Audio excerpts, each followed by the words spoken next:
বসিরহাটের মিনাখার হাড়োয়া সার্কাস ময়দানের মাঠে জনসভা করেন মমতা বন্দ্যোপাধ্যায়। সেখান থেকে বিজেপিকে হুঁশিয়ারি, 90 লক্ষের নাম কেড়ে নিয়েছো, মনে রেখো তাতেও আমরা জিতব। পুরো গণতন্ত্রকে চৈত্র মাসের সেলের মতো বিক্রি করে দিয়েছো। প্রায় 91 লক্ষ ভোটারের নাম বাদ যাওয়ার পরেও জয় নিয়ে আত্মবিশ্বাসী মমতা। আরও একবার বিজেপিকে চ্যালেঞ্জ ছুড়ে দেন তিনি।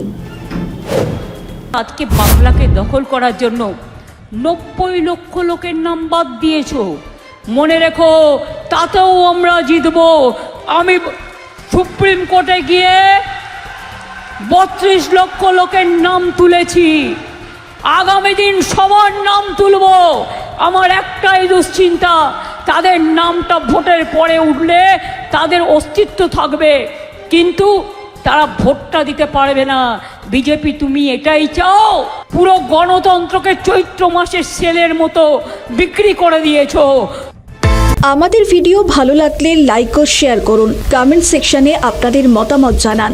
আরও ভিডিও পেতে আমাদের চ্যানেলটিকে সাবস্ক্রাইব করুন এবং প্রতি মুহূর্তে খবরের আপডেট পেতে প্রেস করুন বেল আইকন।